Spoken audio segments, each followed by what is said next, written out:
Why did the United States attack Libya, Iraq, Afghanistan, and Yemen? Why are U.S. operatives helping to destabilize Syria?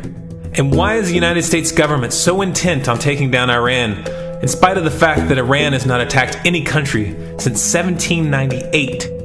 And what's next? What are we headed for? When you look at the current trajectory that we're on, it doesn't make any sense at all if you evaluate it based on what we're taught in school. And it doesn't make any sense if you base your worldview on the propaganda that the mainstream media tries to pass off as news. But it makes perfect sense once you know the real motives of the powers that be. In order to understand those motives, we first have to take a look at history. In 1945, the Bretton Woods Agreement established the dollar as the world reserve currency, which meant that international commodities were priced in dollars. The agreement, which gave the United States a distinct financial advantage, was made under the condition that those dollars would remain redeemable for gold at a consistent rate of $35 per ounce. The United States promised not to print very much money, but this was on the honor system, because the Federal Reserve refused to allow any audits or supervision of its printing presses.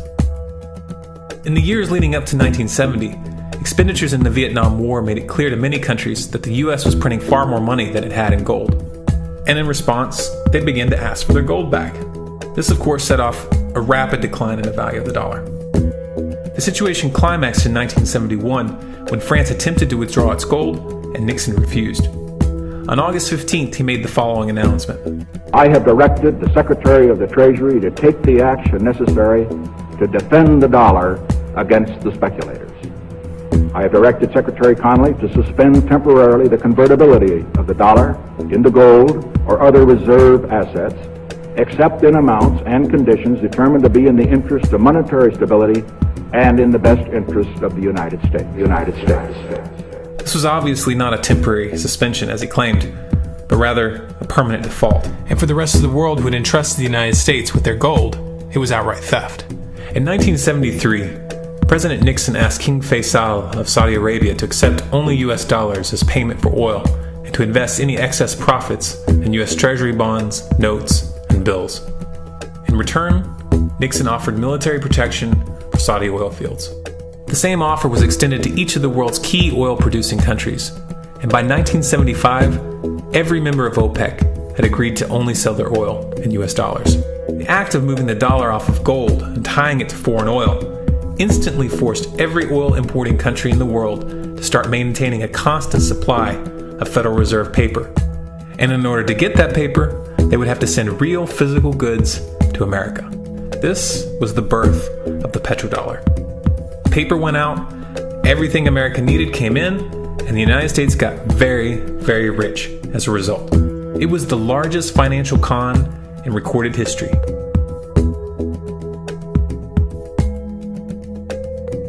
The arms race of the Cold War was a game of poker. Military expenditures were the chips, and the U.S. had an endless supply of chips. With the petrodollar under its belt, it was able to raise the stakes higher and higher, outspending every other country on the planet, until eventually U.S. military expenditures surpassed that of all other nations in the world combined. The Soviet Union never had a chance. The collapse of the communist bloc in 1991 removed the last counterbalance to American military might. The United States was now an undisputed superpower with no rival. Many hoped that this would mark the beginning of a new era of peace and stability. Unfortunately, there were those in high places who had other ideas. Within that same year, the U.S. invaded Iraq in the First Gulf War. And after crushing the Iraqi military and destroying their infrastructure, including water purification plants and hospitals, crippling sanctions were imposed which prevented that infrastructure from being rebuilt. These sanctions, which were initiated by Bush Sr. and sustained throughout the entire Clinton administration, lasted for over a decade and were estimated to have killed over 500,000 children. The Clinton administration was fully aware of these figures. We have heard that 500,000 children have died. I mean, that's more children than died in Hiroshima. And you know, is the price worth it? I think this is a very hard choice, but we think the price is worth it. Miss Albright, what exactly was it that was worth killing 500,000 kids for? In November of 2000, Iraq began selling its oil exclusively in euros. This was a direct attack on the dollar and on U.S. financial dominance, and it wasn't going to be tolerated. In response, the U.S. government, with the assistance of the mainstream media, began to build up a massive propaganda campaign claiming that Iraq had weapons of mass destruction and was planning to use them. In 2003, the U.S. invaded, and once they had control of the country, oil sales were immediately switched back to dollars. This is particularly notable due to the fact that switching back to the dollar meant a 15 to 20% loss in revenue due to the euro's higher value. It doesn't make any sense at all unless you take the petrodollar into account. So I came back to see him a few weeks later, and by that time we were bombing in Afghanistan. I said, "Are we still going to war with Iraq?" And he said, "Oh, it's worse than that." He said, he reached over on his desk, he picked up a piece of paper, he said, I just got this down from upstairs, meaning the Secretary of Defense's office today, and he said, "This is a memo that describes how we're going to take out 7 countries in 5 years, starting with Iraq and then Syria, Lebanon, Libya, Somalia, Sudan, and finishing off Iran. Let's take a look at the events of the past decade and see if you see a pattern. In Libya, Gaddafi was in the process of organizing a bloc of African countries to create a gold-based currency called the dinar, which they intended to use to replace the dollar in that region. US and NATO forces helped destabilize and topple the Libyan government in 2011, and after taking control of the region, US armed rebels executed Gaddafi in cold blood and immediately set up the Libyan central bank. Iran has been actively campaigning to pull oil sales off of the dollar for some time now, and it has recently secured agreements to begin trading its oil in exchange for gold. In response, the US government, with mainstream media assistance, has been attempting to build international support for military strikes on the pretext of preventing Iran from building a nuclear weapon. In the meantime, they established sanctions which US officials openly admit are aimed at causing a collapse of the Iranian economy. Syria is Iran's closest ally, and they are bound by mutual defense agreements. The country is currently in the process of being destabilized with covert assistance from NATO, and though Russia and China have warned the United States not to get involved, the White House has made statements within the past month indicating that they are considering military intervention. It should be clear that military intervention in Syria and Iran isn't being considered. It's a foregone conclusion, just as it was in Iraq and Libya. The US is actively working to create the context which gives them the diplomatic cover to do what they already have planned. The motive for these invasions and covert actions becomes clear when we look at them in their full context and connect the dots. Those who control the United States understand that even if a few countries begin to sell their oil in another currency, it will set off a chain reaction and the dollar will collapse. They understand that there is absolutely nothing else holding up the value of the dollar at this point, and so does the rest of the world. But rather than accepting the fact that the dollar is nearing the end of its lifespan, the powers that be have made a calculated gambit.